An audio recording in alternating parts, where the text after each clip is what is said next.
Congratulations on purchasing a second home or investment property here in Portugal. So what now? What are the next steps? Are you considering renting it out but not sure where to start or how it works? This video is for you. Renting out your property can be a rewarding and lucrative venture, but it's also important to understand and comply with Portugal's rental laws to ensure a legally compliant experience. Whether you consider long-term rentals or short-term rentals, or eventually using the platforms like Airbnb or VRBO, this video will provide detailed insights into the steps you need to take and comply with Portugal's rental laws. Hi everyone, welcome back to our channel. We are Rafael and Mia, founders of Mal Portugal, a property advisory company that helps you buy, rent, and renovate property in Portugal like a local. In addition, we also provide relocation services and offer property rental management. Before we dive in, we kindly ask you to like, subscribe, and hit the notification bell. It really helps us out and allows us to continue pushing videos like this every week. First things first, before even diving into the rental process, it's important to determine your rental strategy. Decide whether you want to offer long-term rentals or short-term rentals. Usually 30 days is the benchmark. Understanding the different regulations and permits for each type will help you plan and comply with the applicable laws. Your options can vary on several factors, including where the property is located.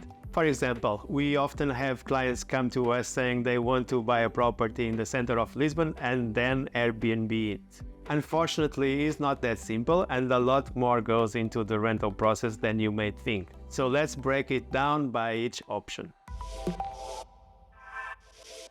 For short-term rentals, such as those facilitated through platforms like Airbnb, Booking.com, additional steps and permits are required compared to long-term rentals in Portugal. First, you need to obtain an alojamento local license if you intend to rent your property for periods of less than 30 days.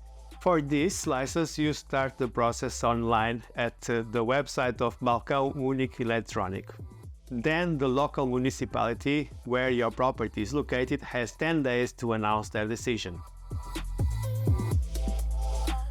Prepare the necessary documents, including proof of ownership, and fill in the form with the property information. Don't forget that it is also mandatory to have an insurance to cover especially the short-term rental activity.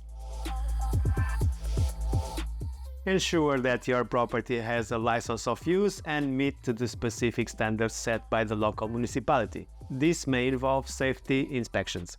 Also make sure that the property is fully equipped and that you have a welcome book explaining all the details in at least 4 different languages and that you have all the necessary fire and safety equipment available. Don't forget that it's also mandatory to have an official complaints book that you can get from Casa da Moeda. So once your application is submitted, it will be reviewed and the City Hall will schedule a visit to your property. If all the requirements are met, then your alojamento local license will be approved and issued. Congratulations! Different municipalities in Portugal may have specific rules and different way of working regarding short-term rentals. It's essential to research and understand the regulations applicable to the location of your property. Check municipal websites, consult with the local tourism offices, or seek legal advice to ensure compliance with specific requirements. Register with the Portuguese Tax Authority and declare your rental income for tax purpose is essential. Depending on your rental revenue and specific circumstances, you may be required to pay income tax and VAT. Familiarize yourself with the tax rates, reporting obligations, and deadline to fulfill your tax obligations as a landlord. Maybe getting an accountant might be a good idea as well. And keep in mind that this license is not available everywhere. Major cities like Lisbon introduced what is called the short-term rental containment zones, limiting the areas where the short-term licenses can be granted. Nowadays, it's almost impossible to have a new AL license in Lisbon, and the existing ones will be cancelled immediately when the property changes hands. These restrictions were implemented by the government to protect the housing market. We live in Lisbon and have seen firsthand how much in certain neighborhoods the housing market has been affected by the high percentage of apartments that are running as short-term rentals, especially in downtown and in the most touristic areas. This is mainly due to we had no planning in the first couple of years when they launched the AL license. At the beginning, yeah. Yes. If long-term rentals are more of interest for you and you would like to lease your property as a monthly rent, you are not required to have an AL license. This is actually a clever way to get around the AL suspension areas and the route many of our clients who purchase property in the busier cities have taken. Here are some key steps to be legally compliant when renting your property long-term. So you will need to have a written lease contract, create clear and comprehensive rental agreements for your tenants that align with the Portuguese law, include essential terms such as rent, duration, maintenance, responsibilities, and termination conditions. We strongly advise that you seek legal or professional advice or use standard rental agreement templates recognized by Portuguese law.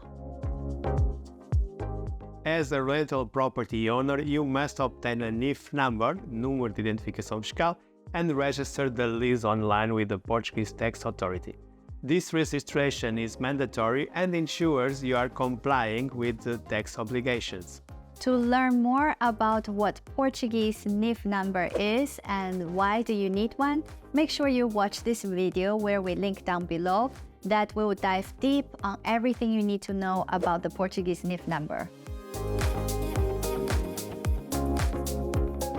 Remember to familiarize yourself with tenants' rights and obligations as outlined by the Portuguese law. This includes regulations related to rent increases, termination notices, security deposits, and maintenance responsibilities. This is especially important for maintaining positive landlord-tenant relationship and avoiding legal issues. Renting out your property in Portugal can be a rewarding experience, but it requires a thorough understanding of Portugal's rental laws and regulations. Remember, complying with rental law not only protects your investment, but also contributes to maintain positive relationship with tenants, neighbors, and the local community. Our biggest piece of advice is to do it legally and properly. It is better to consult with legal professionals experienced in the Portuguese real estate and rental law to ensure full compliance and peace of mind. We hope you found this video helpful as you embark on your rental venture in Portugal. If you would like our help purchasing a second home or investment property or renovation in Portugal, please get in touch with us via email to get started. We will link all of our contact details in the description below. In the meantime, please visit our website at molportugal.com for more information on our services and the property market in Portugal. If you have any questions or have topic suggestions you'd like us to cover in a video, leave a comment below. And if you didn't get the answers to your questions and would like to speak with us directly, feel free to schedule a one-to-one consultation call with us. We are happy to offer you some clarity. As always, if you found this video helpful, we would really appreciate if you like, subscribe, and hit the notification bell. We post new videos every week. And don't forget to follow us on TikTok and Instagram too, as we are quite active there as well. So see you in the next one. See you!